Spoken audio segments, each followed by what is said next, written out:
Hello, ladies and gentlemen. Welcome to a podcast and videocast from univrm.com. Today is one of our economy articles titled, God Has Left the Building, How We Help Ourselves. Very few economy articles have such a controversial title. 3 days before her death, on October 4th, 1970, Janis Joplin recorded the song Mercedes-Benz, released after her death, and the lyrics created by herself and poets Michael McClure and Bob Newworth. The lyrics, in our view, reflect the ills of modern society, not because of capitalism itself, but due to capitalism's failure to reach its full potential. The following are the lyrics for the song. Mercedes-Benz. Oh Lord, won't you buy me a Mercedes-Benz? My friends all drive Porsches, I must make amends.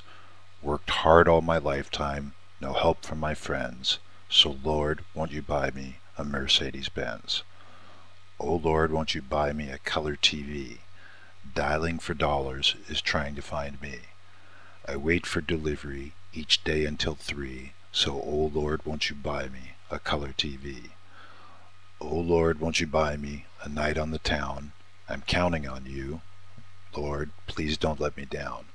Prove that you love me and buy the next round. Oh Lord, won't you buy me a night on the town? Everybody. Oh Lord, won't you buy me a Mercedes-Benz? My friends all drive Porsches, I must make amends. Worked hard all my lifetime, no help from my friends. So oh Lord, won't you buy me a Mercedes-Benz? That's it. Yes, it is heartbreaking to hear of starvation, disease, sanitation, overpopulation, and all the other tragedies of humanity.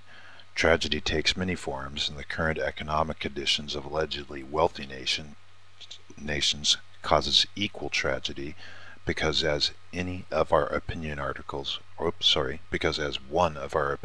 so aptly pointed out, despair is everywhere.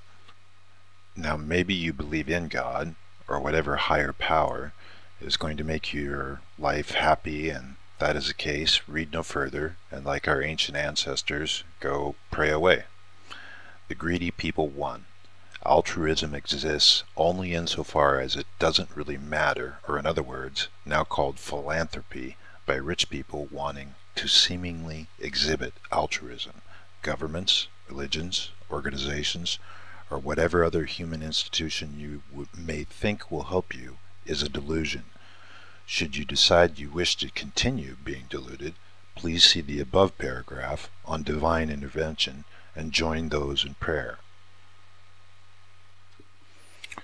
For those left still reading this article, there is only one way out, and we have to do it ourselves, and not easy or particularly safe as saving of capital recommended by all the idiots who put us in this economic mess in the first place. There are 3 things to keep in mind. The first one is easy. First, not all new businesses work, no matter how hard you try, but no new business will work unless people start trying. Second, simple rule. Fast, cheap, good. Put those 3 words in a row in any business, especially when starting up. You can only have 2 of the 3 words next to each other.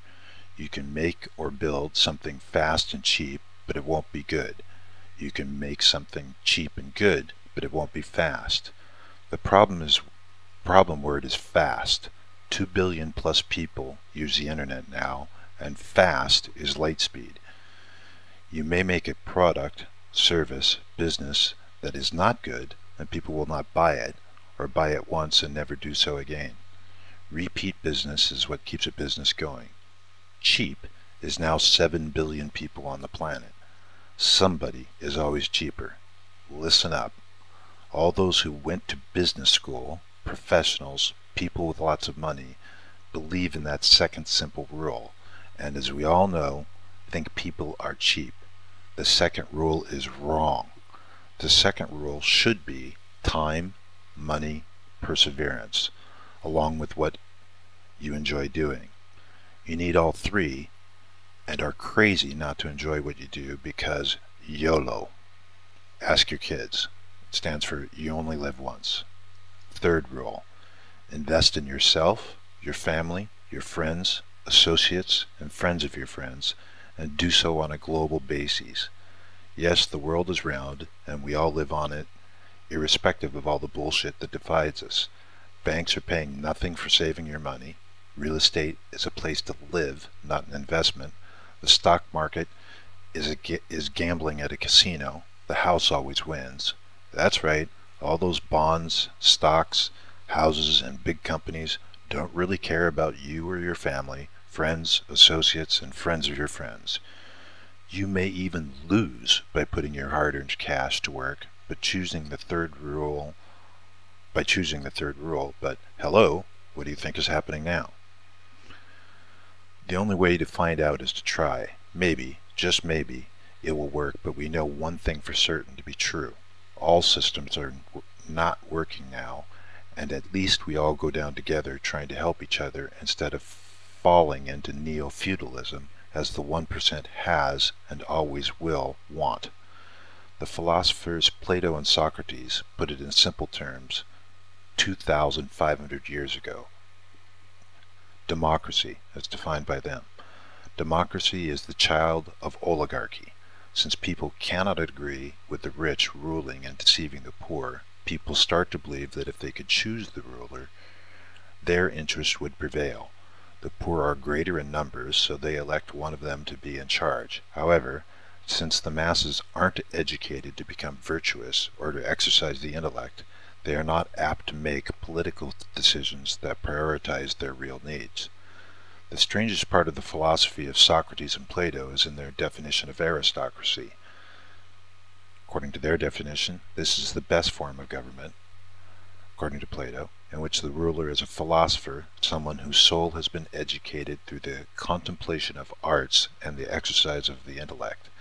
Having studied philosophy, this ruler would know the true virtues, and therefore he would be able to lead people towards wellness and prosperity. Since the ruler would be virtuous, he would not want to deceive and abuse the citizens. Perhaps if we do help each other, we can become better people in societies through altruism and the basic rules of capitalism laid out by Adam Smith, with a slight modification of his most famous quote. The following is a paraphrased quote. "It is not from the benevolence of the butcher, the brewer, or the baker that we expect our dinner, but from their regard to their own interest and their interest in creating more people capable of maintaining their own interest." This has been copyright 2012, univrm.com, trademarked, all rights reserved. At univrm.com, we create original content with humor and satire on current event news, opinion news, economy articles, science current events, and our science fiction book series titled Change Hope. As an advertisement, there is a donations accepted button on our website, www.univrm.com, and donations welcome to help us keep publishing in difficult economic times. As a second advertisement, please remember univrm.com offering our science fiction book series, Change Hope, released as a series on a chapter and book-by-book basis like the old Amazing Stories magazine. Change Hope available in all ebook formats and as an audiobook. You can download the first chapter free by going to www.univrm.com/downloads/. You can listen to this article via podcast at the iTunes Store by subscribing to univrm.com, or read it on Facebook, Twitter, and YouTube at the UNIVRM channel. This has been a podcast, a videocast brought to you by univrm.com, and we hope to bring you more in future.